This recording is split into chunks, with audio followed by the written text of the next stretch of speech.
Ahí estamos. Bueno, estoy compartiendo ahí, supongo que estarán viendo, una presentación que siempre aclaro yo en todas las clases, ya están todos podridos mis alumnos, de que las presentaciones son como una guía de lectura, ¿no? Claramente no es nada, a veces copio algunas cosas de algunos textos, como ya saben, pero no es nada súper necesario o imprescindible. Y hoy tenemos una peli reciente, ¿no? La más reciente de las que estamos viendo, porque la semana pasada conversamos sobre Love de Gaspar Noé, que era del 2015. Ahora estamos basada en hechos reales, una película de Roman Polanski, director franco-polaco, ¿no? No sé si se está viendo bien esto. Alejo un poquitito para que se pueda leer un poco mejor. Bueno, ya todos sabemos muy bien quién es Roman Polanski, seguramente. Es un director que en los últimos años, bueno, de mucha trayectoria, mucho reconocimiento, principalmente a partir de los años 60 en adelante. Y últimamente ha sido protagonista de varias polémicas, un personaje medio controversial por algunas denuncias públicas, mediáticas, que no sé si llegaron a ser, si llegó a entrar en juego la justicia, si llegaron a ser judiciales esas denuncias de acoso y de abuso sexual que tuvo, temas de los que vamos a hablar, que me parece que no tienen que pasar desapercibidos. Un poco también en ese sentido está la intención de elegir películas que admiten este tipo de problemáticas, ¿no? Desde este espacio, a mí siempre me gusta decir, no deja de ser de todas maneras una percepción personal y subjetiva ante el análisis de películas, ¿no? Pero en general me gusta decir que el análisis crítico de una película de ninguna manera tiene que comprender o concebir a esa película como un discurso infalible, perfecto, ¿no? Moralmente perfecto, moralmente imperturbable, lo que siempre venimos diciendo, ¿no? Siempre desde el análisis crítico tratamos de proponer una relectura ética, es decir, cuestionar aquellos postulados morales que se nos presentan como irrefutables, ¿no? Lo normalizado, lo naturalizado, lo convencionalizado en términos morales, que es lo que nos rodea en el mundo social que habitamos, entendiendo al cine como un discurso expresivo que se conecta irremediablemente con la realidad simbólica, sociocultural del ser humano. Entonces, bueno, todo eso se va chocando, todo eso se va entremezclando a tal punto de que la primera conclusión básica a la que tenemos que llegar es que el cine no es perfecto. Por lo tanto, las películas no son moralmente perfectas. Y esto no es defender los actos indebidos, inmorales o condenables de directores de cine, productores de cine, ¿no? de las grandes industrias, casos muy reconocidos que han generado movilizaciones, levantamientos sociales e institucionales en los últimos años a nivel mundial. No es defender, ¿no? Ese tipo de accionarios, sino entender que muchas veces la película, tal vez la obra, la propia creación de esas figuras autorales, como digo yo, de esos directores, de esos cineastas, muchas veces se vuelve como una contestación, como un arma mortal hacia ellos mismos. No sé si este es el caso, basada en hechos reales, de Roman Polanski.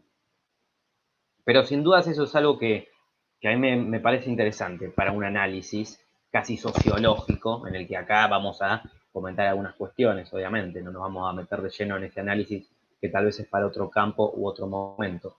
Pero hay algo ahí que creo que es interesante y que es obviamente algo debatible, analizable hoy en día, para hablar de esta cuestión también, ¿no? Del eterno debate de separar a la obra del artista, si es válido ver este tipo de películas, ¿no? Habitar estos espacios problematizando este tipo de películas. Yo personalmente creo que sí, creo que está buenísimo encontrar problemas en las películas que sirvan para resolver cosas o para generar nuevos interrogantes, nuevas preguntas, nuevos cuestionamientos, ¿no? Y al fin y al cabo poder conocer un poco mejor el mundo que vivimos. Ahí está todo el tema. Pero bueno, eso es algo que no quería dejar de mencionar y que después seguramente retomemos. A mí me interesaba retomar.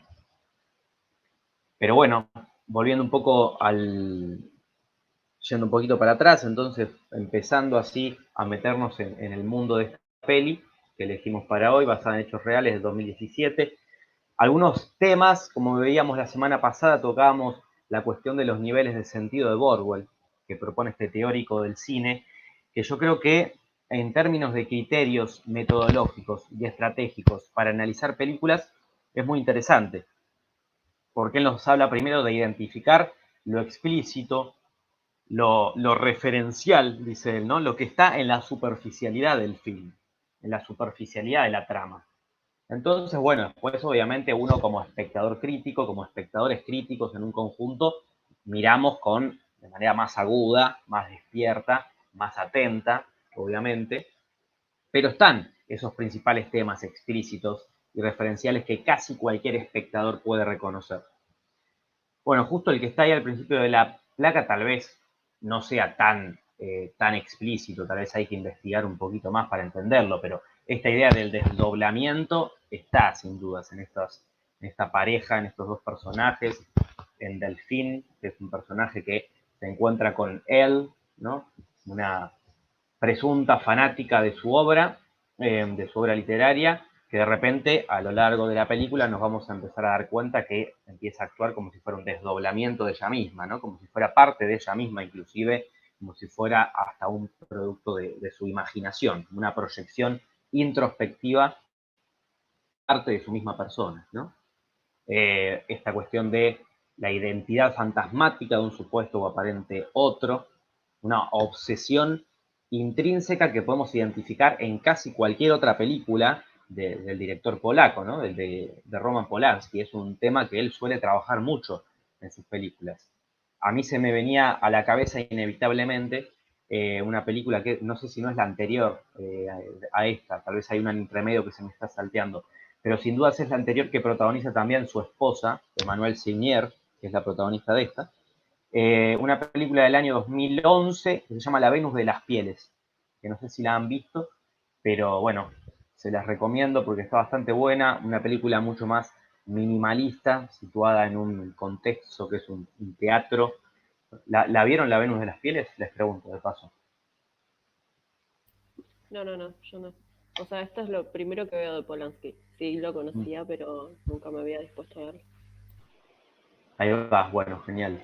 Y yo tampoco soy un experto de su cinematografía, tiene varias películas destacables. El bebé de Rosemary, de Rosemary, mejor dicho, de 1968.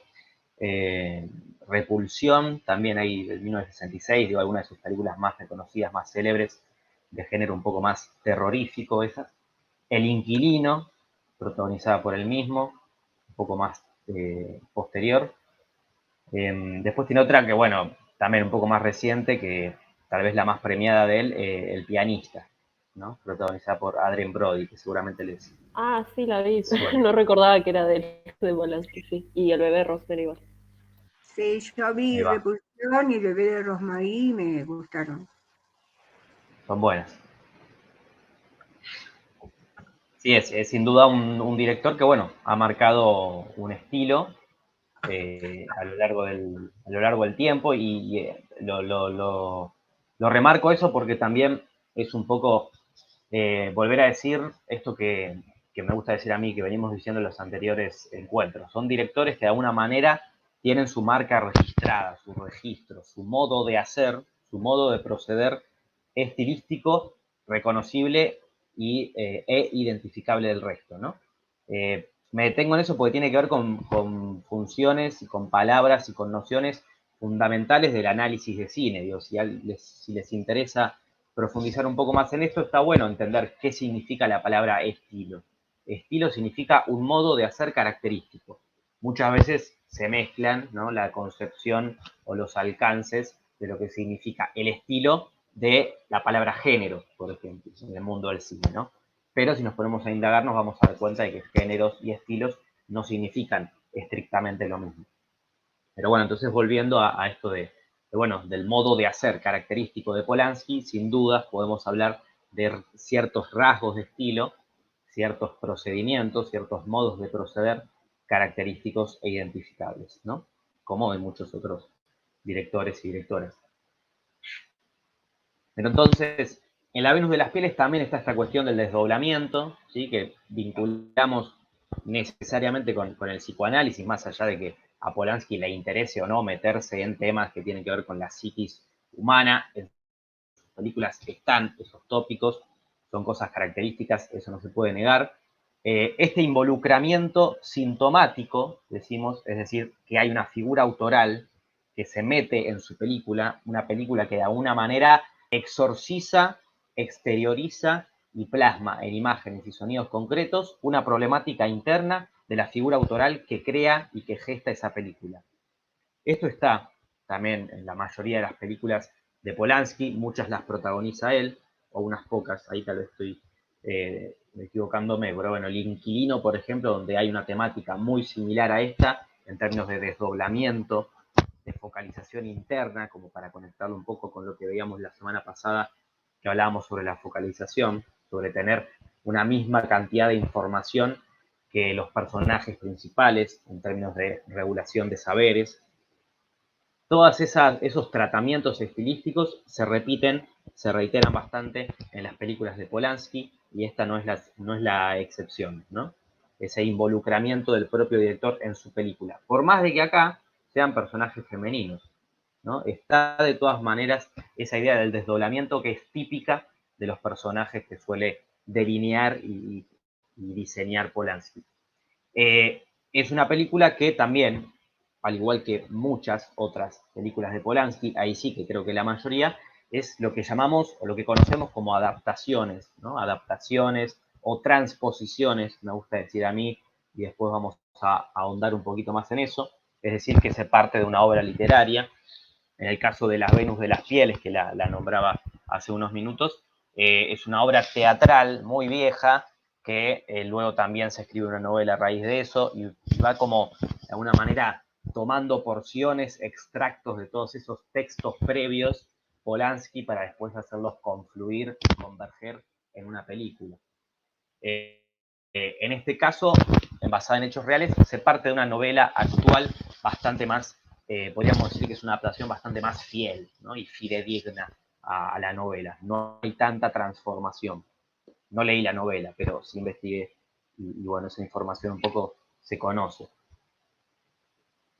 Pero bueno, volviendo un poco a eso a estos primeros elementos que aparecen ahí en pantalla, que me interesaba compartirles, está esta cuestión de la focalización, entonces, insisto con eso, que también está en muchas de sus películas, ¿no? Esa coincidencia cognitiva, en términos de regulación de saberes y de información, entre lo que está atravesando el personaje protagónico, en este caso tenemos a Delfín, y cómo se nos muestran esos acontecimientos, a partir de qué perspectiva, de qué personaje. En este caso coincide en ella. ¿Se acuerdan que hablábamos la semana pasada en Love de que el punto de vista partía desde la centralización de la acción del protagonista, pero la focalización era externa, porque ese personaje sabía cosas que nosotros como espectadores no teníamos acceso? Cosas del pasado, secretos. La película arrancaba y él ya estaba disparando reflexiones en voz en off, donde no nos quedaban claro nada y estábamos como desorientados. En este caso, la información, la dosificación de la información, se presenta de una manera distinta. Más bien acá podríamos hablar de focalización interna y no externa, como la semana pasada.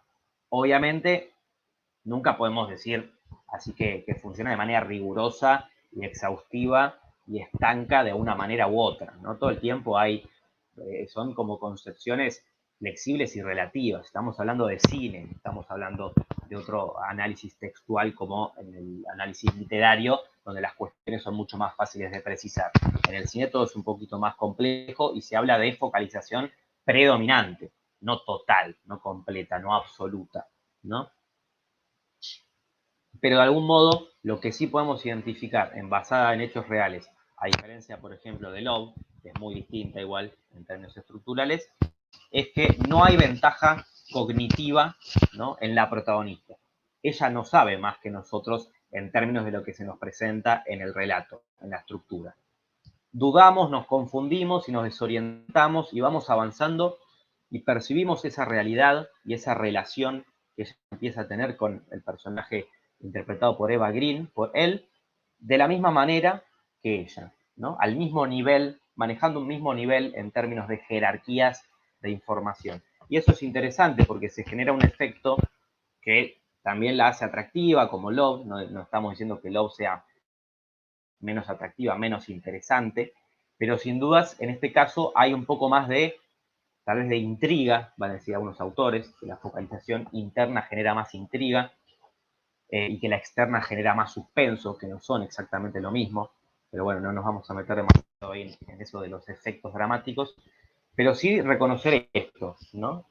Que todo el tiempo estamos metidos en la interioridad problemática de ese personaje y estamos confundidos como ella. Ella no sabe más que nosotros, ella no se muestra, no nos está ocultando más información en términos de lo que nos está presentando narrativamente en este tiempo y espacio en el que nos sitúa Polanski con la película, ¿no? Más allá de que obviamente ese personaje tendrá lo que se conoce como una prehistoria, es decir, relaciones pasadas, vínculos familiares, conflictos latentes, ¿no? Etcétera, etcétera. Más allá de todo eso, en la historia, en el relato que se nos está narrando, compartimos la misma cantidad de información con Delfín. Y eso hace que nos sintamos como espectadores tan involucrados en su conflicto. Y eso es un recurso que ha sabido manejar a la perfección casi Polanski en casi todas sus películas. Creer que nos estamos volviendo locos junto al personaje, ¿no? Esa sensación de pérdida de cordura, de no disociación entre lo que es imaginario y lo que pertenece a las coordenadas de lo real, podríamos decir. Todas esas cosas son rasgos estilísticos, característicos del cine de Polanski. Hablábamos de La Venus de las Pieles, donde pasa algo similar, no quiero spoilear, pero la sensación es muy similar a la de esta peli. Hablábamos del Inquilino, protagonizada por él, donde lo mismo, el personaje se va volviendo loco y va queriendo adoptar la identidad de un personaje que acaba de morir fatalmente en un accidente en el mismo lugar al que él se muda, ¿no? Fíjense que todas las tramas tienen que ver con esta cuestión de la crisis identitaria de los personajes, ¿no? De una crisis interna, de una fractura interna de sus instancias psíquicas, podríamos decir. Algo que de alguna manera todos tenemos en nuestras cabezas todo el tiempo, dando vueltas, funcionando, estos desdoblamientos. Claramente no somos los mismos cuando subimos una foto a las redes sociales, por ejemplo, a Instagram, a Facebook, que cuando salimos a hacer una compra a un almacén, por decir cosas cotidianas de todos los días. Hay desdoblamientos que entran en juego, hay dobles nuestros que entran en juego, hasta en esos actos más cotidianos, ¿no? Entonces, ahí está el interés dramático, creo yo, de, bueno, cómo plasmar en imágenes y sonidos estas problemáticas que tienen lugar en la interioridad problemática de los personajes.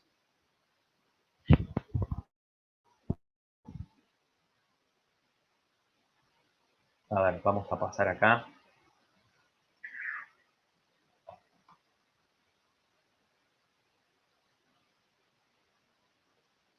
Tenemos a Eva Green, ahí en la imagen. Bueno, ahí comentábamos esto recién, ¿no? Lo decía yo recién a propósito de Polanski, lo del involucramiento de la figura autoral en las películas, que eso tiene que ver con los niveles de sentido sintomáticos, en términos de Bordwell, estamos partiendo de él. ¿Por qué sintomático? Porque es lo reprimido, ¿no? La presencia del director, que aunque la figura autoral que está detrás de la película no quiera exponerse de manera evidente, porque no es un documental autobiográfico, de alguna manera están sus obsesiones ahí. Están sus obsesiones, están sus ambiciones, están sus problemáticas internas, sus conflictos internos, está todo eso en la película, ¿no? Sobrevolando.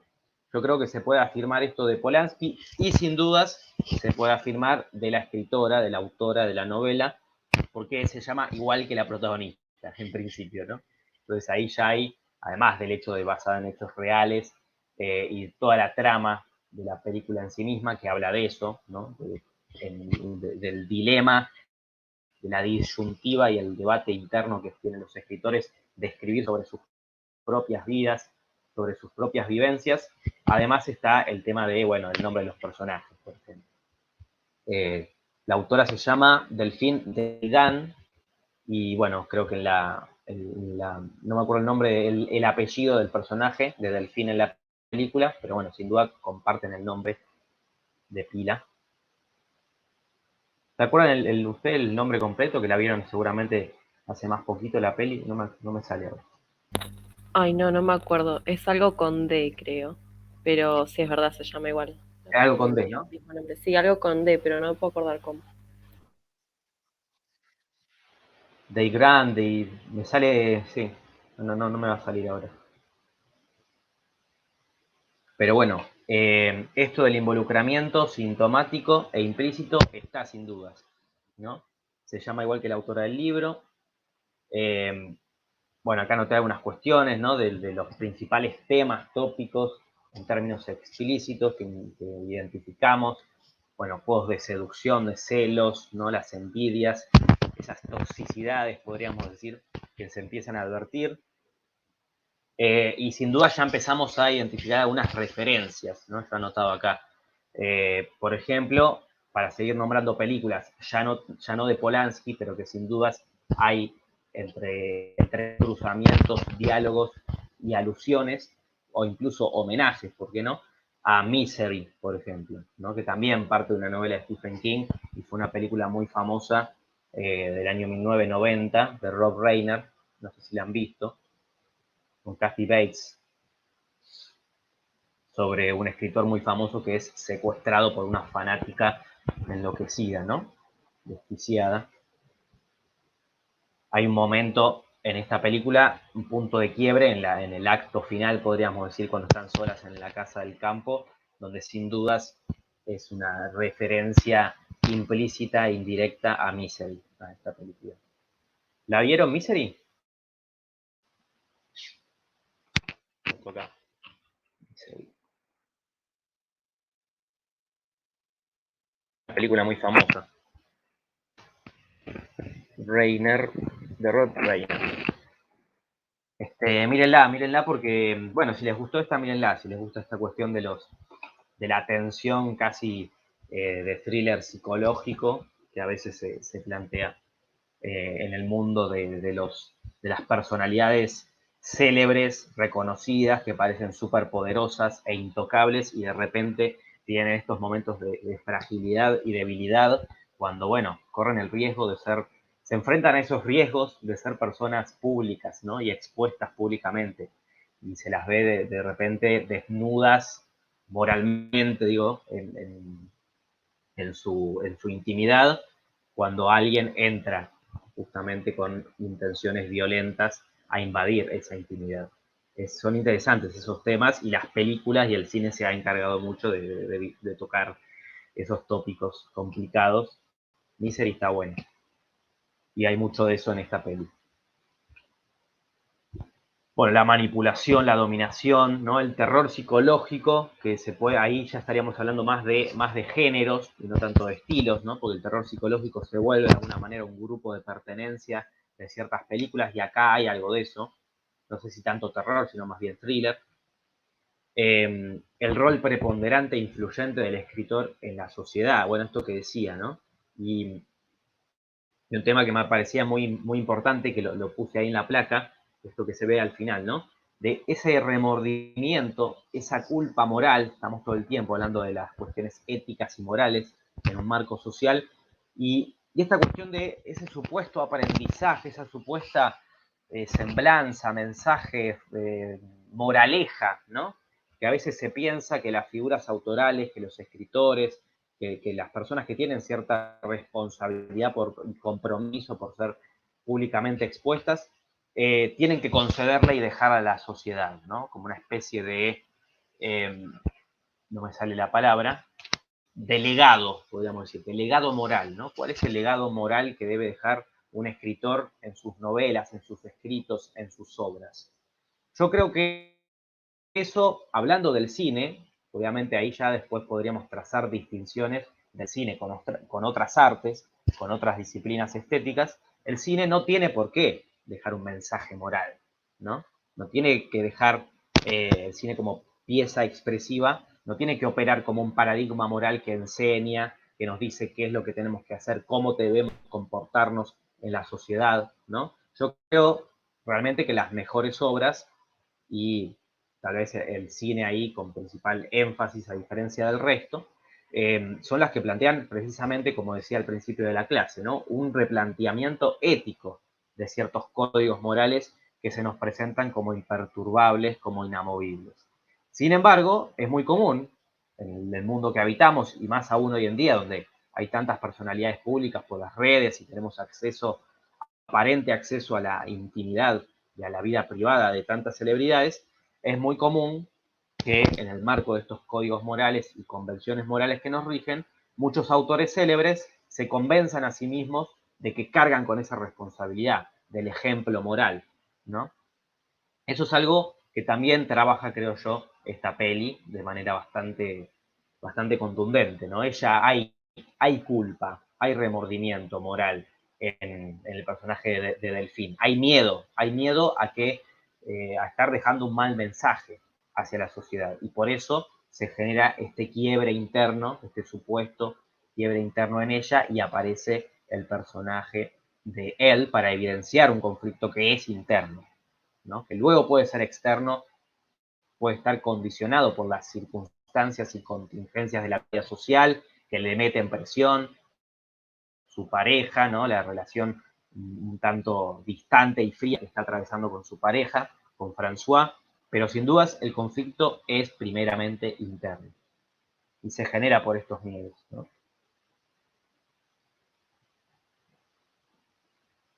Bien. ¿Qué más? Les invito a ir tirando en el chat, o si quieren decirme posibles temas. Estamos hablando así como de tópicos, temas que les parece que tocan la peli. Después nos metemos en cuestiones más formales, si se quiere, ¿no? Más de procedimientos formales. Y si se les ocurre, me van diciendo. A ver, yo voy a pasar una placa más para seguir avanzando. Y por ahí un tema medio general igual que atraviesa toda la peli es Sí. esto de la salud mental. O sea, porque nunca se da a entender el padecimiento que, digamos, tiene la protagonista, pero como que desde los inicios la obra que ella está firmando en un principio parece tratar sobre eso y sobre algo que la atravesó a ella. Y es como que durante toda la película... Eh, o sea, las demás personas a ella la tienen como que siempre la tratan con precaución, como precavidamente y hasta con cierta lástima en algunos momentos. Y es como por ahí un tema más general que no sé, que nunca se termina de especificar, ¿no? Bueno, de hecho, está todo el tiempo esto del suicidio, de si ha estado internada, al final también retoman esta idea del suicidio, y también con las historias que le cuenta él. Totalmente, sí, sí, sí. Y es interesante todo esto que comentás, Rafaela, que yo creo que está, sin dudas. Ahí son como reminiscencias, como pequeños guiños, por decirlo de una manera, o señales que introduce Polanski en la trama en momentos como muy precisos, y que después se vuelve un poquito más denso en el final cuando empieza a revelarle anécdotas del pasado del supuesto pasado de él, ¿no? Como bien decías vos, cuestiones con la relación de sus padres y su infancia, etcétera, y sus relaciones pasadas también, creo, ¿no? Todo eso está manejado y está dosificado en términos de información de manera muy cuidada y muy meticulosa por este tema de la focalización interna preeminente en el personaje. Y eso es interesante, ¿no? Porque en ningún momento tenemos un quiebre definitivo donde tal vez el personaje de François, ¿no? De su pareja, dice algo de más, o sus hijos, ¿no? Que también aparecen ahí como muy fugazmente. En ningún momento hay una charla muy profunda que revele información extra, ¿no? Información que nos diga, este personaje sabe más que nosotros. Ahí hay algo que narrativamente, o sea, en términos de relato, de lo que se nos está mostrando en la película, estrictamente, compartimos con el personaje. Nos vamos enterando de esas cosas al mismo tiempo que ella. Y eso incrementa la cuestión de la confusión de qué es lo que realmente le sucede al personaje en términos de inestabilidad interna, de salud mental, etcétera, ¿no? La cuestión del desdoblamiento también. Sí, Nélida, ahí estaba leyendo el chat, pero me había saltado que querías hablar. No, lo puse en el chat. El uso del otro como objeto para llegar a las propias metas, ¿no? Sin tener en cuenta el sentimiento del otro, porque tanto una como otra persiguen algo y utilizan a la otra para llegar, pero sin respetar su propia, sus propios, los sentimientos de la otra, ¿no? Eso me impactó mucho en la película, sobre todo en la escritora, que se suponía ser una persona con más feeling hacia su público y que secretamente comienza a grabar y a sonsacar a él su historia con el fin de poder escribir un libro sin su permiso. Eso para mí realmente me impactó. Sí, es cierto, ¿no? Hay algo ahí de mostrar, tal vez aparece de manera un poco brusca en la película, de repente esta cosa de mostrar la falta de escrúpulos que a veces tienen los escritores, los artistas para crear sus ideas, ¿no? Para como tomar como fuente de inspiración de sus ideas. Hay algo de eso, tal vez, que está interesante. Sí, sí, de usar como un objeto al otro para alcanzar propias metas, que en este caso tiene que ver por cuestiones estrictamente, bueno, comerciales. Después vemos que la película tiene, en términos estructurales, no me quería adelantar mucho, pero tiene como una estructura muy cíclica, en el sentido que empieza con ella, famosa, celebridad, firmando libros, y termina de la misma manera, ¿no? Empieza con un éxito y termina con un personaje que disfruta y a la vez padece de ese éxito que no varió, ¿no? No se diferenció, no se transformó demasiado. El nivel del éxito en ese sentido es el mismo, por eso hablo de este cierre cíclico que tiene la película retomando la secuencia inicial, ¿no? Sí, lo que no me quedó a mí claro qué pasó con él en la película. Ahí hay una nebulosa, ¿no? Porque como que el personaje quedó en la casa. No sé si yo no lo capté, pero me parece que no aparece después de eso, ¿no?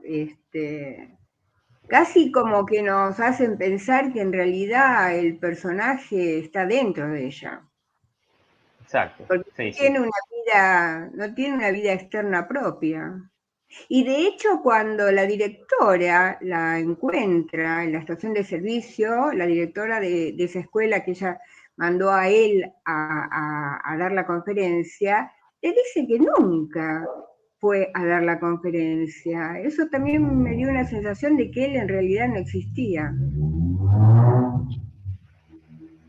Exacto. Exacto, hay varios momentos, ¿no? Hay varios momentos en los que Polanski eh, introduce así como pistas, ¿no? Indicios dramáticos, podríamos decir, en términos de narrativos cinematográficos. Hay indicios dramáticos que nos hacen sospechar que este personaje efectivamente es una proyección interna de Delfín y que no existe en términos reales. Qué sé yo, cuando están ahí, se juntan, se reúnen en el bar, el mozo siempre esos actos, esos gestos cotidianos que parecen menores, parecen detalles, parecen sutilezas, el hecho de que el mesero se acerque a ella siempre a dirigirle la palabra y a darle lo que ordena a Delfín, y nunca nadie, de ningún transeúnte, nadie por fuera públicamente le dirija la palabra o la mire a él, siempre es en todo caso cuando están afuera Delfín la que tiene algún tipo de intercambio fugaz con otra persona. Ese tipo de detalles, de elementos, como así también la vecina del propio edificio de Delfín, cuando ella se cae, tiene este accidente, nunca se cruza con él, sino siempre con Delfín. Hay gestos, hay momentos ahí que parecen como muy de transición, que evidentemente son indicios dramáticos de que él no existe, ¿no?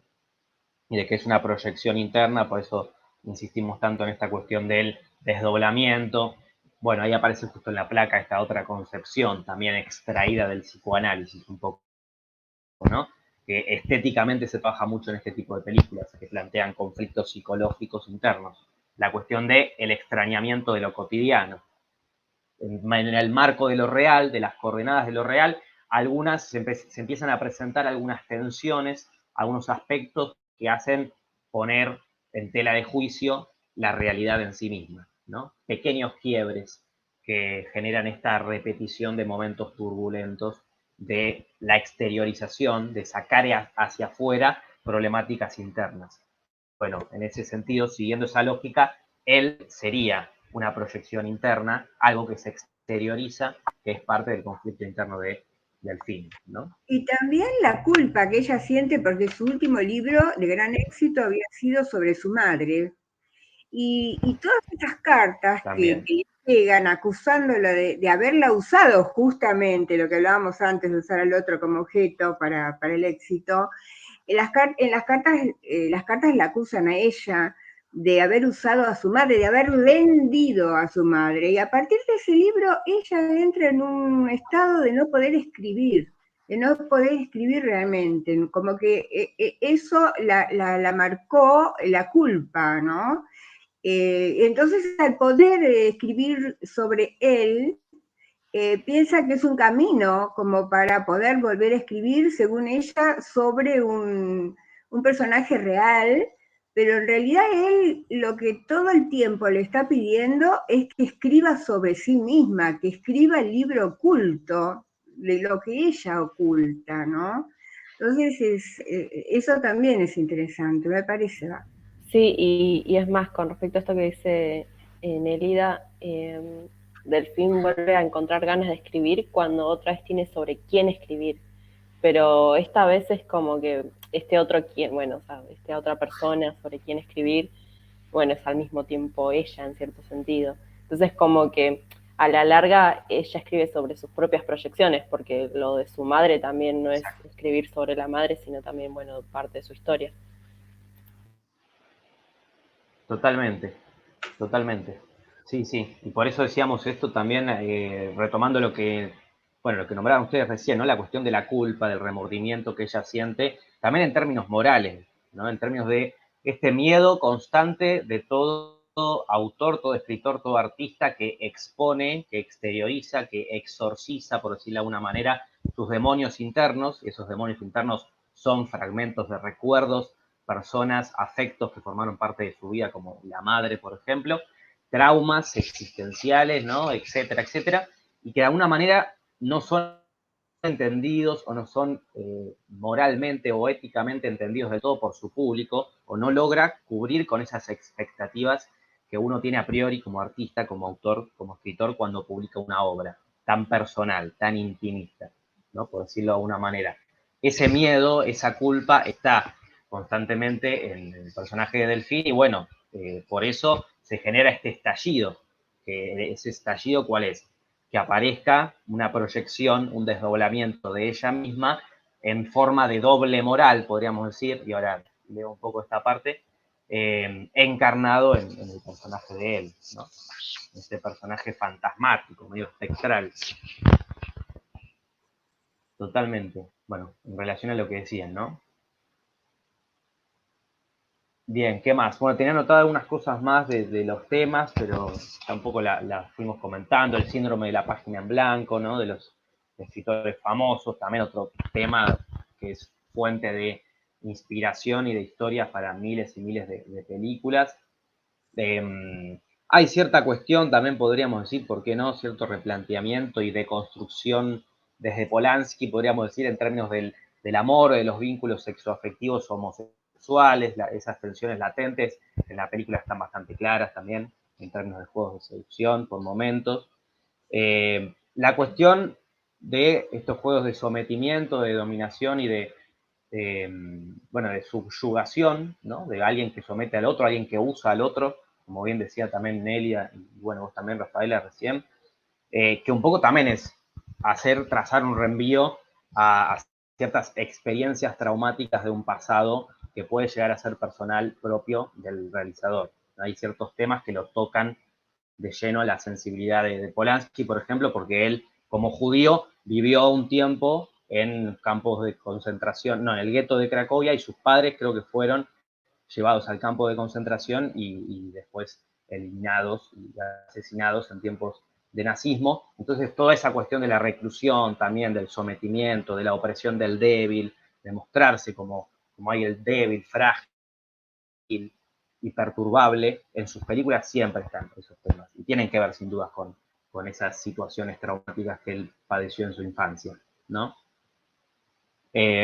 Bueno, había notado algunas cuestiones relacionadas con eso, con la ambientación medio como claustrofóbica y de constante como ensimismamiento interno, que también es propio de Polanski. Aquí no está tan evidenciado eso porque hay cambios de espacios y de contextos espaciales, a diferencia de otras películas de él donde tal vez transcurren en un mismo espacio-tiempo. Acá no está tanto esa cuestión, pero sin dudas en el acto final, cuando están las dos solas en esa casa del campo, con toda la cuestión de esa supuesta invasión de ratones, de ratas y el sótano, cuando ella se empieza a enfermar, hay algo ahí de esa sensación claustrofóbica y de agobio y de ahogo, ¿no? Que empieza a entrar en juego, sin dudas. ¿Qué más? Bueno, había notado varias cuestiones, pero vamos a avanzar un poco. Ahí decía Nélida, también es una madre culposa por sentirse libre con el alejamiento de sus hijos, totalmente, ¿no? La culpa también está evidenciada en esos, insisto, en esos detalles que parecen detalles, pero que en realidad son características que expanden un poco la descripción del personaje, ¿no? La caracterización del mundo interno del personaje. Y que también sirven como, de alguna manera, como indicios dramáticos, de nuevo, como anticipaciones, como indicios dramáticos de este personaje acumula, ¿no? Y reprime un montón de conflictos internos.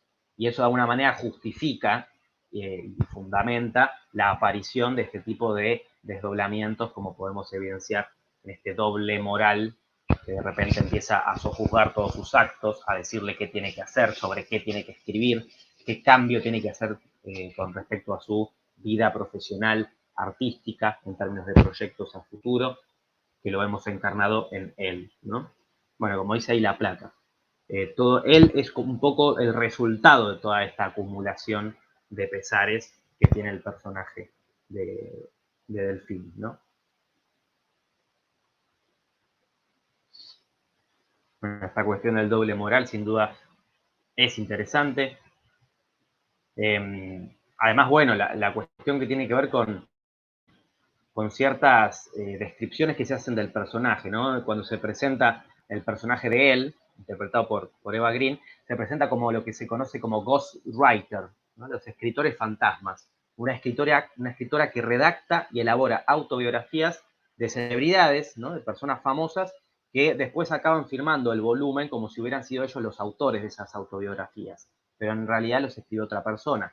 Se presenta como con ese oficio, ¿no? Con esa profesión, el personaje de él. Y eso, sin duda, es un rasgo de personaje súper significativo y preponderante, que habla mucho de cómo va a empezar a accionar este personaje y a alterar la cotidianidad de Delfín. Actúa entonces, como decíamos y anticipábamos, esta suerte de desdoblamiento moral, que eso juzga y dictamina a la distancia. Pareciera ser que no nos genera un daño físico, salvo que después vamos a ver que no es tan así en el final de la película y como vemos ahí en una de las escenas que hay justo en la imagen de la placa. En principio no nos genera daños físicos, no corre peligro nuestra integridad física, podríamos decir, pero sí empieza a fracturar y a hacer tambalear cada vez más nuestra interioridad problemática, que ya padecemos por ser seres sintientes y simbólicos en el marco sociocultural que habitamos. Los problemas que tenemos todos los días de alguna manera se van acumulando, pero cuando esta presencia, vamos a decir así, esta intromisión se vuelve constante, se vuelve presente en cada uno de nuestros actos cotidianos, ir a tomar un café, ¿no? Ir al parque, a la plaza, a desconectarse un poco del mundo y vuelve a aparecer y se vuelve a generar como esta interrupción y esta irrupción constante, arrolladora de este tipo de proyecciones internas. Bueno, ahí está el problema, ¿no? Cuando no podemos tomar nuestras propias decisiones por este tipo de irrupciones constantes. Pero de alguna manera creo que es válido comprender al personaje de él como ese doble moral que sobrevuela nuestra interioridad, que si nos metemos un poco más, no sé, yo no soy experto, pero en el psicoanálisis, cuando se nos habla de de que, bueno, se genera un desdoblamiento en el momento de nuestra muerte y el doble moral que nos observa, como si fuera un alma, ¿no? Como si fuera un fantasma que nos condena y nos genera como esa proyección de trauma, bueno, esa repetición turbulenta de traumas, de decisiones equívocas, erradas de nuestro pasado, ¿no? Etcétera, etcétera. Todos esos temas creo que están un poco sintetizados y subsumidos en el personaje de él, ¿no? Sin duda.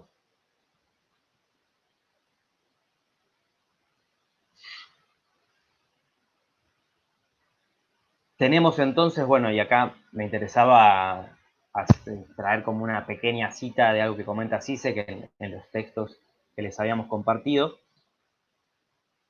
esta cuestión del enfrentamiento con el doble, ¿no? De la confrontación definitiva entre el doble, vamos a decir, el doble terrenal, el doble físico, el doble humano, que es el yo, en realidad sería Delfín, y ese doble moral. Un enfrentamiento, una confrontación que tarde o temprano se genera, ¿no? Se vuelve inevitable, se vuelve ineludible. El problema, como decíamos, está cuando este doble moral nos impide por completo tomar todas nuestras decisiones en términos de proyectos de vida a corto plazo. Ahí pareciera estar realmente el problema y eso es como un poco la síntesis del conflicto narrativo y dramático que se plantea en la peli, ¿no? Basada en hechos reales.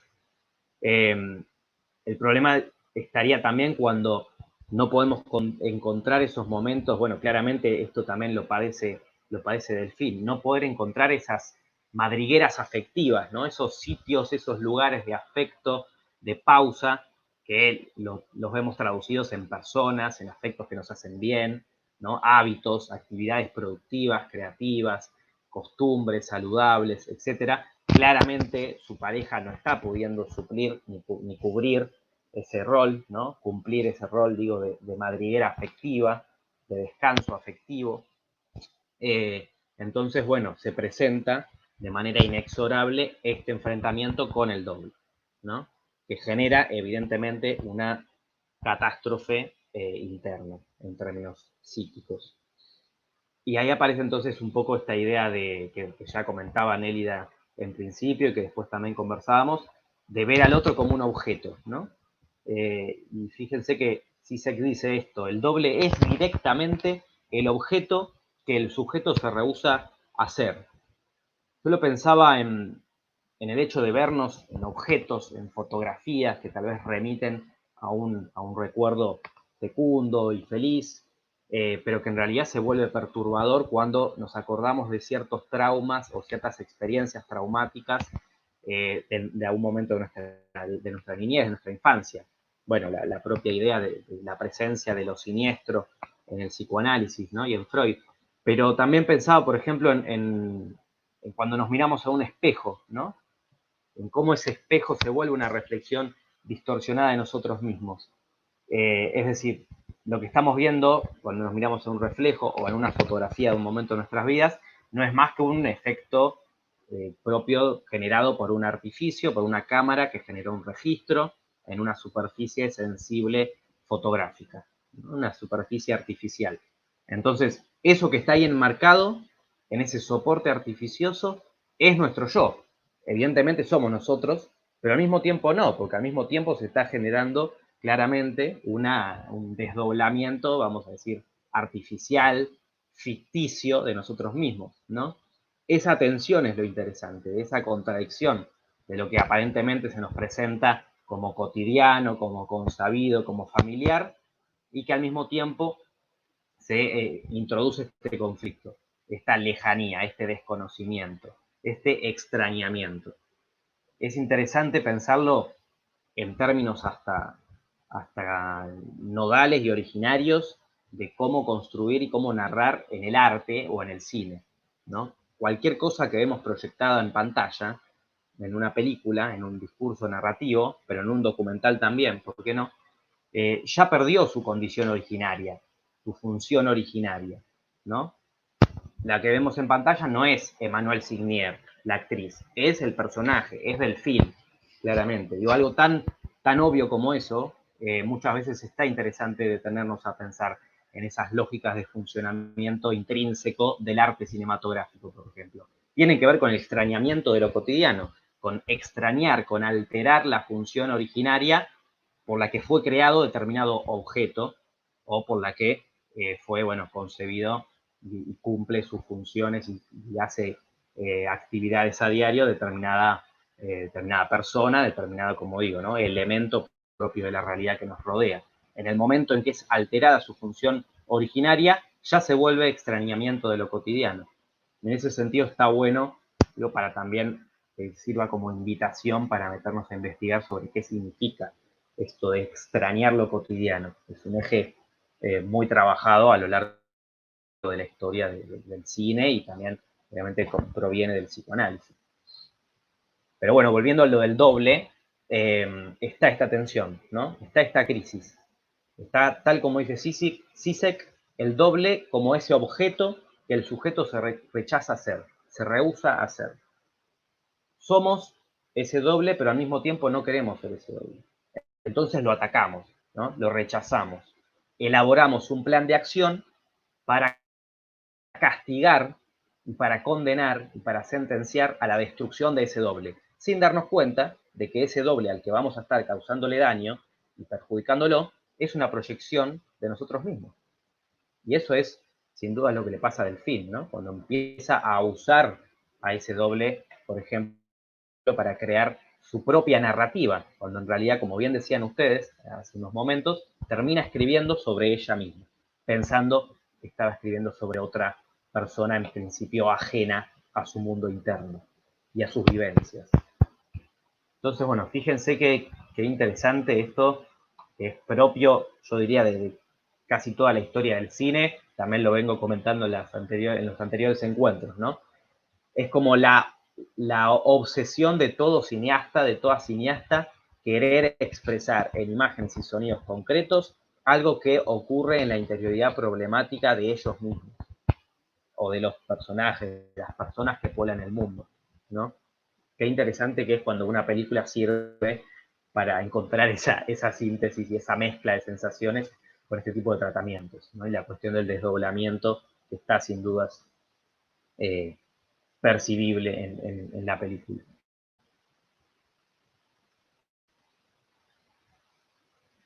Bueno, no sé si se entendió. Ahí había un comentario en Elia, perdón. No lo leí. La escena de las ratas me hizo acordar al personaje de Blue. Es cierto, es cierto. De Blue de la trilogía de los colores, no sé si Rafaela estuvo cuando le dedicamos un espacio a esas películas, a esa trilogía de Kieslowski. ¿Cómo se llamaba el personaje de Blue? Estoy con una laguna de nombres. Julie, era, creo que la protagonista, ¿no? Nelia. Bueno.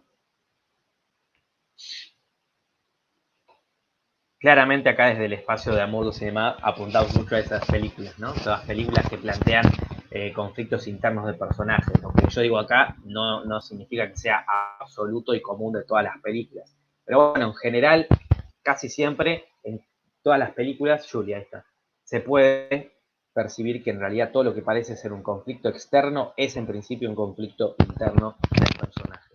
Yo creo que las mejores películas son las películas que abordan los conflictos desde los conflictos internos de los personajes, desde la interioridad problemática de los personajes. Sí, también pensaba Bien. que es algo muy difícil de plasmar y, y en la película, más allá de que hay un par de escenas que son como más surrealistas, un poco más oníricas, el resto es Sí. todo como bastante, ¿cómo lo explico? Como muy, sí, muy aferrado a lo real, pero al mismo tiempo logra interpretar como la subjetividad del personaje. Y se convierte como en un relato muy intimista igual, como muy, uno está muy ahí, muy metido, digamos.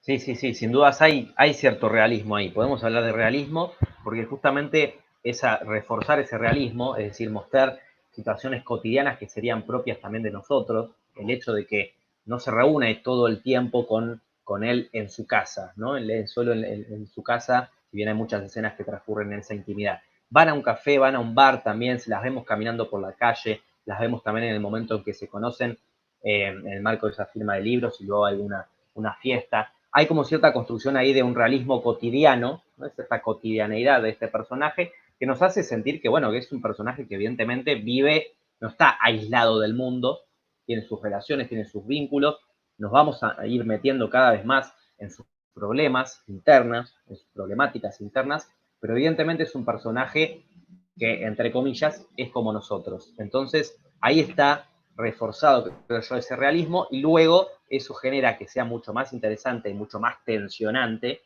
cuando ese realismo empieza a entrar en crisis y nosotros empezamos a sospechar que el personaje de él evidentemente no existe, ¿no? Y evidentemente es una proyección interna de ella.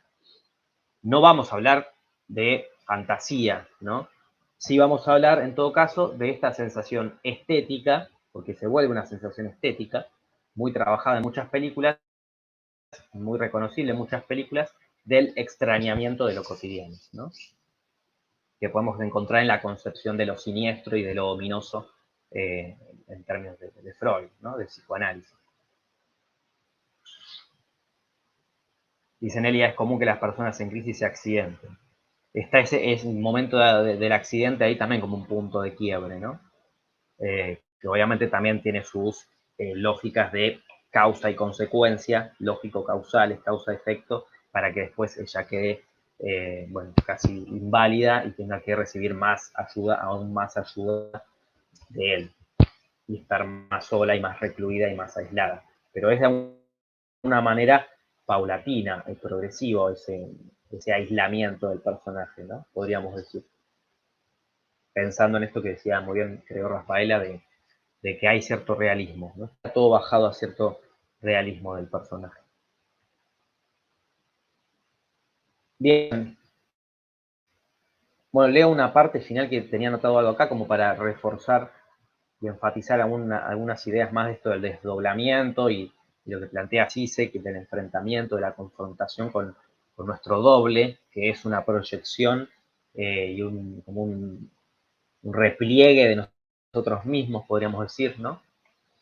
El doble es el objeto que el sujeto rechaza ser, ¿no? Transponer este tipo de sensaciones profundas y tan contradictorias en materia cinematográfica no es tarea sencilla, pero es en parte, como vengo diciendo y reafirmo, y estas películas creo que son evidencia, es la motivación fundante y casi elemental de todos los cineastas, que todos los cineastas han adoptado a lo largo de la historia del cine, ¿no? Ahí creo que está, que subyace lo más interesante, lo más significativo, cómo a fin de cuentas todo es como una mezcla, una mixtura de lo mismo, de los mismos contenidos, de las mismas obsesiones, de las mismas pulsiones en términos de qué hablar, en términos de alcances temáticos, de tópicos, pero representado, desarrollado, expuesto y trabajado de maneras diversas, ¿no? De maneras múltiples. Y volvemos ahí al eterno debate forma y contenido, que a mí, como me interesa también hablar siempre, tocar conceptos y nociones que son propias del cine, siempre lo traigo a colación también, ¿no? Hablar de eso. Los temas que se repiten, los contenidos que se repiten, que se vuelven recurrentes cuando encontramos este tipo de películas, cuando pensamos en una tríada de películas que se desprenden a partir de, bueno, esto que llamamos las pasiones humanas, ¿no? En estos tres encuentros. Pero esos temas trabajados, abordados de maneras múltiples, de maneras diversas. Un mismo disparador, un mismo eje temático conceptual, abordado a través de numerosas y divergentes procedimientos estilísticos, formales, procedimentales, y que lógicamente eso va a condicionar el sentido total de la obra y nos va a hacer llegar, bueno, a diferentes y a diversos resultados, ¿no? Por más de que las películas hablen de lo mismo, no cuentan lo mismo. Ahí está lo interesante, ¿no?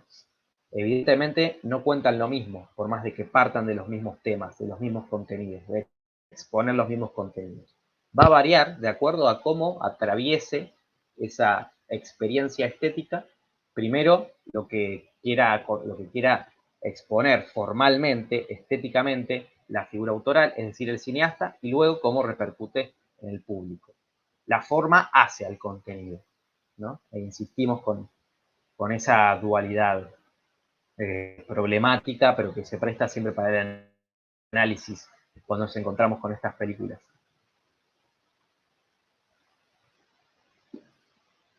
Bien.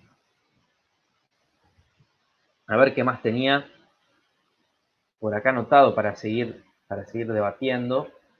No sé si tienen ganas de pasar a ver algún fragmento de la peli. Acá había anotado algo de esto, ¿no? Que me interesaba retomar, como les decía, el tema de la obra del artista, cuando bueno, la figura autoral, como me gusta decir a mí, o el cineasta, esa empieza a acumular ciertas acusaciones, recibe cierto linchamiento mediático, como se dice, ¿no?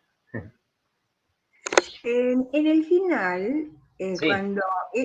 en el final la última muchacha que le pide que le dedique el libro, ella la mira en una forma muy especial, como si mirara a él, y a mí me dio la sensación que la historia iba a volver a empezar. Y bueno, después efectivamente aparece él, ¿no? Como un final indefinido, ¿no? No, a mí no me quedó claro el final realmente, no sé si a ustedes les quedó claro el final. Creo igual que tiene que ver con esto de que todo lo que atraviesa Delfín durante la película como que no termina de resolverlo. O sea, Claro. es como que le suceden ciertas cosas y ella después sigue adelante, pero todo eso sigue siendo parte de ella. Entonces tal vez es como, bueno, una rememberación de eso, ¿no? Como de puede volver a pasar y como medio también una advertencia para ella misma, creo. Sí. Totalmente, ¿no? Da la sensación de que el conflicto interno evidentemente no se resuelve y eso está reforzado a partir de, como decíamos, la cuestión de la estructura que termina con ese cierre cíclico. Es prácticamente la misma escena que al principio de la película, inclusive aparece él al final. No es que no hay una tensión ahí que no se termina de revelar la identidad del fin cuando está firmando los libros, no llega nunca a ese contraplano, ¿no? Para hablar más de cuestiones técnicas. Ahora podemos ver la escena. Pero efectivamente luego aparece, hay un enfrentamiento, hay un cruce de miradas y la película termina con este clima como de final abierto que nos deja en evidencia que este es un conflicto interno que parece ser que se repite cíclicamente en los escritores, en las escritoras, en las celebridades, ¿no? Hay algo de eso, creo yo, como una mirada desesperanzada en ese sentido, pero bueno, sí que se condice con estos que dicen ustedes, ¿no? De que hay algo que no cerró del todo en ella.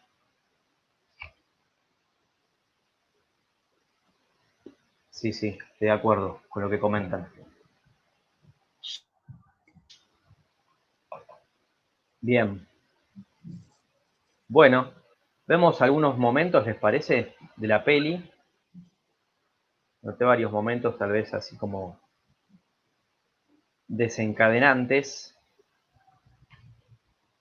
Y después cerramos un poco con estas otras ideas, que este debate de la obra, separar la obra del artista y algunas cuestiones que anoté en relación al proceso de adaptación y de transposición, ¿no? Cuando nos encontramos con cineastas que prácticamente toda su filmografía y toda su trayectoria fílmica han trabajado a partir de obras previas, de obras preexistentes. Y algunos debates que se abren ahí, ¿no? Obviamente los vamos a dejar como abiertos porque acá no llegamos a arribar a demasiadas conclusiones certeras, pero generamos en todo caso nuevas inquietudes. Voy a compartir y perdón, tengo una versión que descargué rápido para que no sea, para que se vea mejor porque no está en calidad máxima y está en gallego, así que pido perdón por eso, pero igual se puede ver bien, me parece. No sé si sufren el gaje, a mí me gusta ver más las pelis en A mí idioma me gusta original. verlas en original igual. Ahí va, estamos ahí igual, en la misma, pero bueno, vamos a ver algunos momentos, ¿no? A ver si se ve, porque la compu se me traba un poco.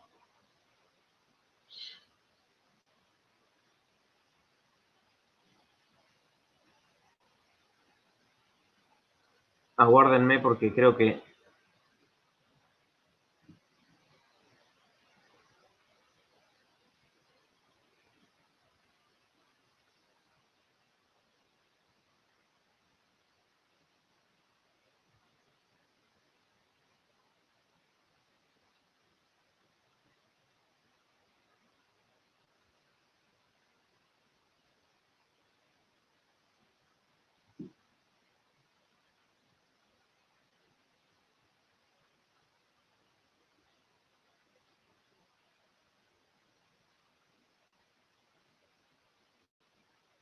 A ver, ¿me escuchan ahí? Sí. Me había tildado todo. Sí, te escuchamos. Ah, joya, joya. Me trabó cuando empecé a reproducir. Ahí creo que se está viendo. Seguro se vea un poco trabado, pero bueno, pasamos a unos momentos.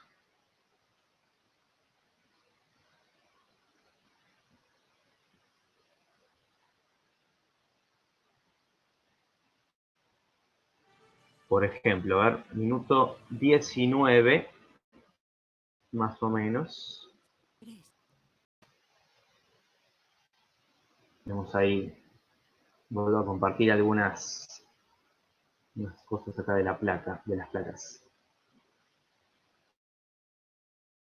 Bueno, no les pregunté, pero ya que estoy aprovecho ahora de detenimiento para preguntarles si les gustó la película, si les pareció interesante o si les dan ganas de ver alguna otra película de Polanski, más allá de esto que vamos a debatir sobre su...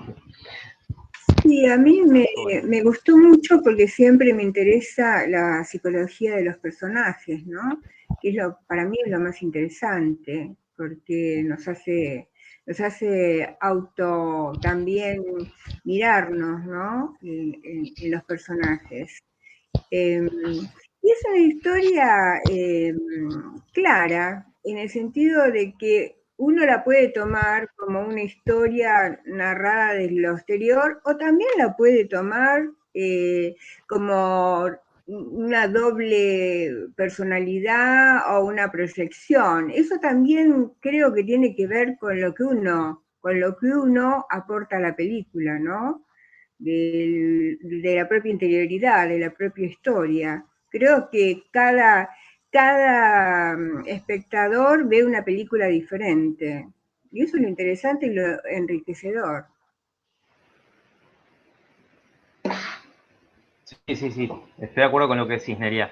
Una de las críticas, es una película que recibió críticas mixtas en su momento, no tuvo como una recepción muy positiva por parte de la crítica, tengo entendido.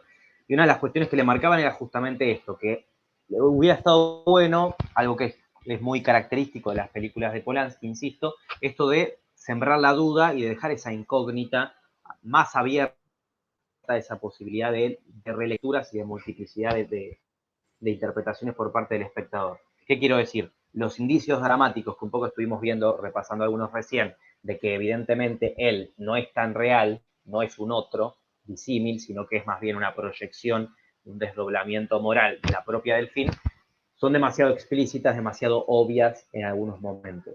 Y yo creo, personalmente, que queda bastante claro que además, bueno, basta con investigar un poco más sobre cuál es la trama de la novela, donde se profundiza más en estas relaciones y en estos personajes, y la intención de Polanski de ser fiel a esa lectura de la novela, donde evidentemente es una proyección interna del personaje de Delfín. Y le han criticado eso, ¿no? Que podría haber sido un poco más abstracta, un poco más ambigua, más ambivalente esa relación. A mí me gustó la peli de todas maneras, a mí me gusta, pero bueno, es cierto que tal vez hay momentos un poco Claro. exacerbados, ¿no? Sí, sí, más hacia el final de la película, que es como que te da todos los elementos muy juntos, digamos, para que te caiga la ficha, una cosa así. Pero Es más allá verdad. de eso, a mí me gustó también bastante la peli. O sea, es lo que me mantuvo muy ahí al borde siempre. Y es esto de que me parece como que te invita a pensar, o sea, todos estos temas de los que estuvimos hablando en un principio, como te los está poniendo constantemente, entonces los Sí. tenés que ir pensando mientras que ves la película. Yo también destaco la interpretación, me pareció buenísima.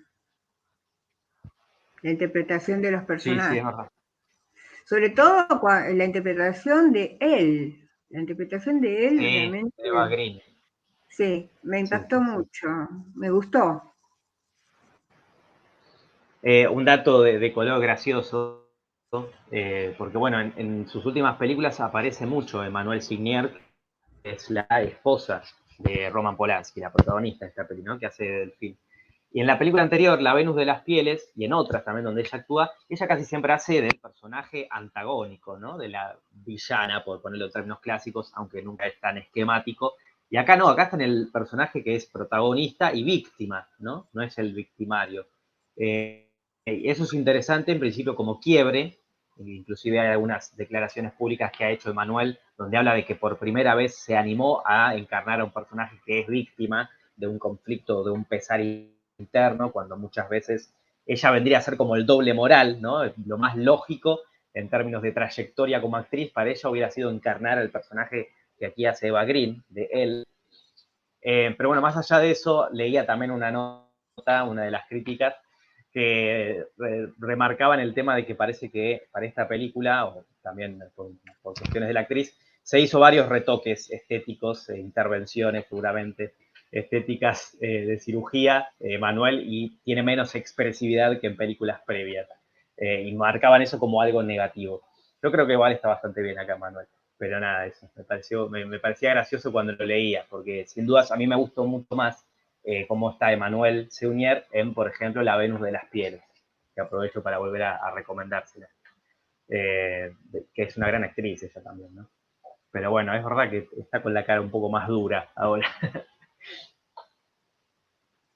Pero quizá en este personaje se necesitaba una expresión Sí, es mm, cierto. No está mal. más indefinida, porque ella está indefinida realmente, no sabe realmente bien qué hacer de su vida. No, perdió el rumbo por un tiempo, ¿no?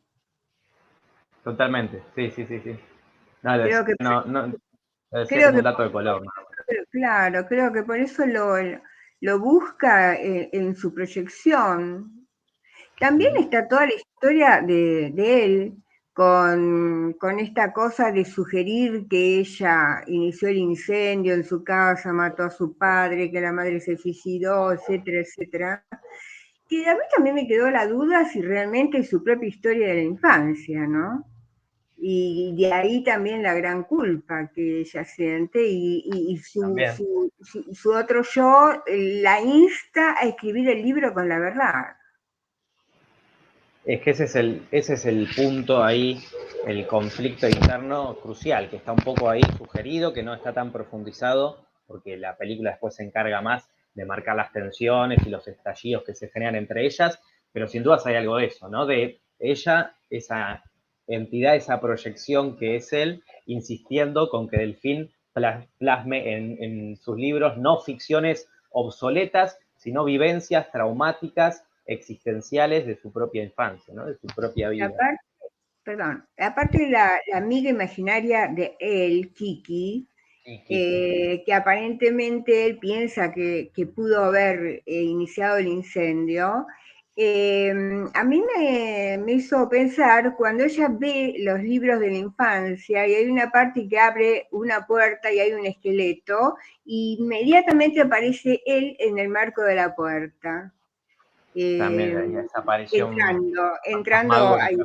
Claro, o sea, como que, no sé, a mí me da la sensación que es su propia historia, ¿no? Y por eso tan terrible para ella, tan terrible que no puede escribir sobre lo real, por eso inventa y escribe fantasía, y hay algo de culpabilidad en ella que necesita expresarlo, ¿no? Plasmarlo, escribirlo, exorcizarlo. Totalmente. Totalmente. Esto que venimos diciendo, ¿no? De un poco evidenciar, plasmar, exteriorizar y materializar traumas implícitos que son propios de, bueno, de momentos propios también de la figura autoral que está detrás. No nos olvidemos, ya hacíamos mención a acontecimientos traumáticos de, por ejemplo, la infancia del propio Polanski, traumas familiares del propio Polanski, ¿no? Que aparecen en sus películas evidenciados. El pianista, como bien saben, que dijeron que la habían visto, está enmarcada en la historia de un pianista que vivió en el gueto de Varsovia, ¿no? En tiempos de la Segunda Guerra Mundial, que es algo muy propio de su infancia, de la infancia del propio Polanski. Esas cosas están todo el tiempo en las películas y estos dilemas que se generan internamente en las crisis introspectivas de las figuras autorales, de los artistas, de las personas públicamente expuestas, también es algo propio de él, por más de que en este caso esté encarnado en personajes femeninos, lo cual marca un quiebre en su filmografía y es un quiebre más que interesante. Sí, y yo me acordé de Sharon Tate, el director tiene Bien, realmente en su historia un drama terrible, ¿no? Yo me totalmente, también. acuerdo cómo me conmocionó en los años 60 eso, todavía me acuerdo que lo leí en el diario, en el Botánico, y fue una impresión tan grande, tan grande. Yo creo que eso también a una persona lo afecta y realmente lo tiene adentro, ¿no? En agosto del 69, ¿no? Totalmente, sí, sí, sí. Sí, La muerte eh, de Sharon Tate, el sí, asesinato. sí, fue un asesinato terrible, ella embarazada, la ahorcaron, también murieron otros Ay, vecinos. perdón. Sí, Saludamos a Rafaela, perdón, que está ahí diciendo que se tiene que ir. ah, Así que no hay problema, Rafaela. Después bueno, queda la bueno, grabación y nos vamos a volver a encontrar seguramente en un próximo debate. Buenísimo, después miraré lo que queda. Hasta luego. bueno, Dale. Chau, un chau. gusto, Rafaela. Perdón, Nelia, estaba diciendo, la seguimos hasta las 8. No, si querés terminar antes, como quiera. No, yo lo que estaba diciendo que a mí ese caso me impactó muchísimo. Sí, tremendo. Y sí, porque fue terrible, porque no fue ella sola, pero aparte de que ella estuviera embarazada, ¿no? Y la hubieran así colgado como si fuera un lechón, por hecho habían pintado en las paredes cerdo, cerdo, cerdo, ¿no? Ujú. Que fue un caso en los tribunales de Estados Unidos, así muy, muy, muy famoso. Yo creo que para el director le marca, ¿no? Esa angustia está dentro, ese fantasma de lo que es la muerte, pero no por causas violentas, digamos, ¿no? Sí, sí, sí. Y se palpita, en la película se palpita todo el tiempo eso, ¿no? Que hubo muertes violentas, en su historia, ¿no? Totalmente, sí, sí, está esa violencia implícita, latente, eh, Continuamente, sí, sí, continuamente. También es un rasgo recurrente en las películas de Polanski, y yo no lo había mencionado, y totalmente, digo, no solo su infancia en tiempos por la muerte y el asesinato de sus padres en la Segunda Guerra Mundial por la persecución judía, sino también en el acontecimiento traumático por el asesinato de Sharon Tate. Ahí está sí. la justicia poética en la reciente película de Tarantino, no sé si la viste vos, Nelia, que está Eh, embarcada en ese caso, donde aparece también Polanski. no, Pero bueno, también hay traumas, hay una acumulación de traumas, sin dudas, que bueno, las películas encuentran su lugar para exorcizarlos, como bien, como claro. nos gusta decir, metafóricamente, simbólicamente. Sí, realmente Eh, sí. Muy interesante, muy muy interesante. interesante, Aparte, muy interesante la peli. el, el director, por ejemplo, el bebé de Rosmarie, yo lo vi en su época, cuando salió, ¿no? Sí, Y realmente año me había 2008. encantado porque realmente era una cosa muy exotérica y que en esa época, porque claro, las películas hay que ubicarlas en su época, ¿verdad? Es En esa importante época, contextualizarlo, sí, claro, sí. porque en esa época esos temas no estaban tan de moda y realmente impactó, ¿no? Impactó en esa época esa película, sí, sí, sí. Así que, bueno, es lindo recordar esas cosas. También sirven un poco, bueno, hay que decirlo, ¿no? También es un director que sigue activo hoy en día, pero es un director que, bueno, tiene su trayectoria fílmica, está grande, ya tiene como 90 años, un poco más, me Claro, parece, claro. Polanski, entonces tiene como esa trayectoria, esa consagración ya en su haber. Y cerramos, si te parece, con algunas menciones a este tema que a mí me parece que hoy en día no debería quedar tan dejado de lado. Digo, cerramos como queda grabada la clase, hacemos un cierre. Esta cuestión de, no sé qué opinarás vos, de separar a la obra del artista, que es un dilema, es un debate muy contemporáneo, podríamos decir. Sí. Eh, Bueno, sí. No, yo pienso que eso es una elección personal, ¿no? Depende sí, de ahí va. qué es lo que uno busca en un artista. En Ujú. general, a mí me interesa su obra artística. Es más, me pasa hasta con los actores, ¿no? Yo voy por la calle y veo un actor y no lo saludo ni le pido autógrafos ni nada, porque veo a la persona. A mí me interesa ese actor, verlo en la obra de arte, en la película o en lo que sea. Y me ha pasado que me han mirado como diciendo, ¿cómo? ¿No me conoces? ¿No? ¿Cómo no me pedís un autógrafo o una foto? Claro, sí, sí, sí. Y es por eso, pero para mí son dos cosas completamente diferentes, ¿no? No me interesa como persona, sino como Muy lo que hace interesante eso. realmente, ¿no? Pero hay personas que sí, que su mandato moral es único, digamos, es muy fuerte y eligen no ver cosas que están en contra de lo que sienten, y también me parece bien, ¿no? Sí, Creo sí, que sí, por no está eso mal. Al fin y al cabo, tal vez es subjetivo, tiene que ver con la experiencia individual de cada uno. es una elección, es una elección. Lo que pasa es que me parece que es más enriquecedor tener, digamos, el cerebro abierto para lo que piensan y sienten otras personas, ¿no? Otro punto de vista. Porque si no, siempre uno ve a través del mismo cristal de sí Obvio. mismo, con el mismo punto de vista, y entonces es un estancamiento, ¿no? Totalmente. Sí, sí, ahí lo interesante y lo importante creo que está en, para volver, digo, a temas que venimos conversando en estos encuentros que compartimos acá, la cuestión de los mandatos, los cánones, los paradigmas morales que nos rigen en un marco social que se dan por convención moral. Digo, muchas de esas normas morales que nos dicen cómo tenemos que actuar o comportarnos o cómo comunicarnos con el resto de las personas en un marco sociocultural determinado, van mutando y van transformando como va transformando y va mutando y va alterándose la propia sociedad en su conjunto, ¿no? Porque, como bien decías vos recién, también tienen que ver mucho las producciones y las obras ligadas, intrínsecamente arraigadas a un contexto de época.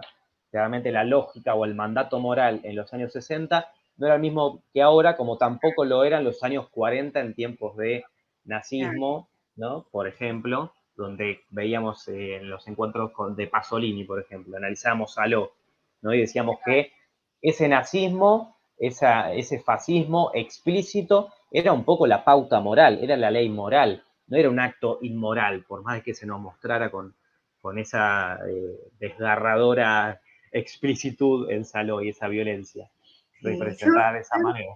claro, yo pienso que todos los seres humanos tenemos 360 grados de puntos de vista. Lo que pasa es que elegimos los que iluminamos y elegimos lo que ponemos en la sombra.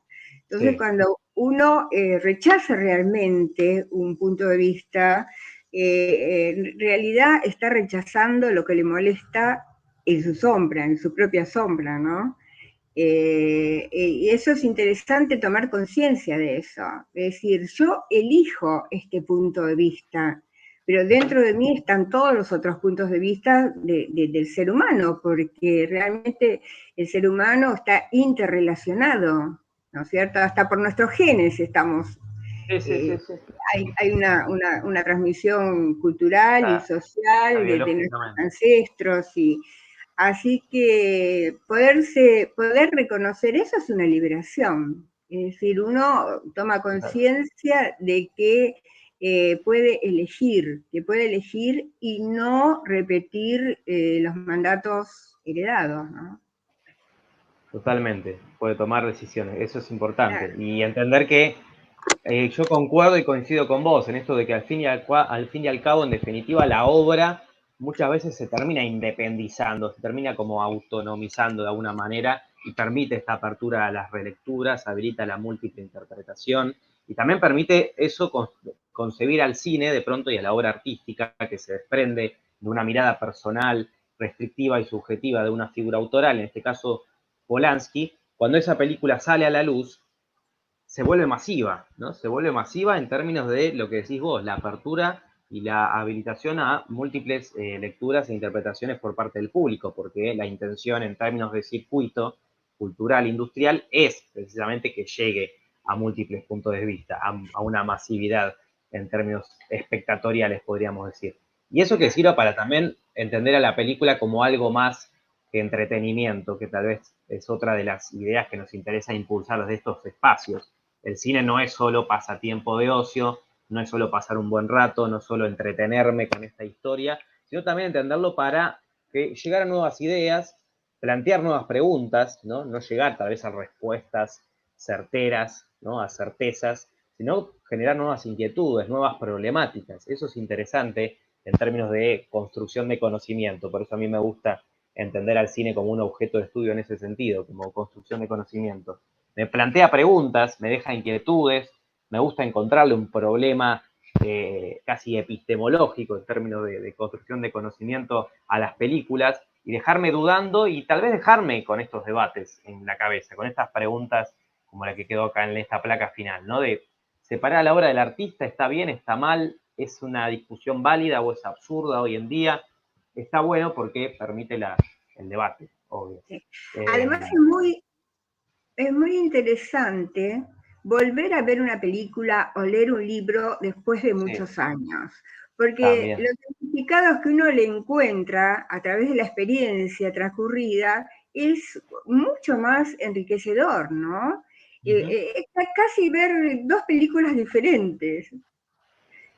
O leer dos libros diferentes. Eso es una hermosa experiencia, volver a releer libros o a ver películas que realmente hace mucho tiempo que uno las vio, ¿no? O sea que la construcción del conocimiento nunca termina, ¿no? Claro, eso es lo enriquecedor, ¿no es cierto? Es decir, Totalmente. llegamos a un nivel de estructuración y cuando entramos en crisis, por eso los chinos dicen que es una oportunidad, podemos desestructurar y volver a llegar a un nivel de estabilidad que es otra estructura, que mantenemos un tiempo hasta que volvemos a entrar en crisis y así sucesivamente, ¿no? Es como ir subiendo una escalera, digamos. Exactamente, exactamente. Sí, sí, sí, estoy completamente de acuerdo. Y es interesante esto de volver a ver o volver a tocar ciertos temas y trabajarlos de otra manera. Eso es algo también propio de cineastas con tanta trayectoria y con tantos años en carrera como Polanski. Tal vez está tocando de nuevo, digo, lo conecto con lo de forma y contenido, que siempre insisto, un mismo contenido pero trabajado de diferentes formas, de diferentes maneras. Polanski, si bien tiene rasgos de estilo característicos, por ejemplo, nada, mostrar a sus personajes, hacer películas de personajes con mucho detenimiento formal en términos de desplazamiento de cámara, de tipos de plano, en los personajes, en sus expresiones, en su intimidad, etcétera, etcétera. Él lo que hace también es volver a tocar mismos temas, pero desde diferentes perspectivas y con diferentes tratamientos. Por ejemplo, que de repente el protagonista no sea él o no sea un personaje masculino, como suele pasar en todas sus películas. De repente acá está trabajando en la relación entre dos personajes femeninos, que eso es algo no completamente nuevo, pero que sí, en términos estéticos, marca un quiebre en su forma de hacer cine. Y eso está bueno, volver a tratar un tema de diferente manera, en relación a esto que decís vos, de volver a ver una película, ¿no? Y ver como si fuera una película completamente nueva de pronto. Está bueno eso. Bueno, ya estamos ahí como en hora, no te quiero retrasar más, Bueno, Juan, Nélida, pero como muy, muy siempre, lindo poder conversar. como siempre un gusto, así Gracias, que, igualmente. bueno, ya nos veremos en algún otro encuentro, algún otro curso que hagas. Ya nos volveremos a encontrar. Bueno, Gracias por gracias estar por ahí. tu dedicación y por el amor con que das las clases. Gracias, gracias a ustedes y a vos por estar. Nos Bueno, hasta estaremos la viendo entonces. Adiós, hasta la próxima. Chau, Nélida. Chao, chao.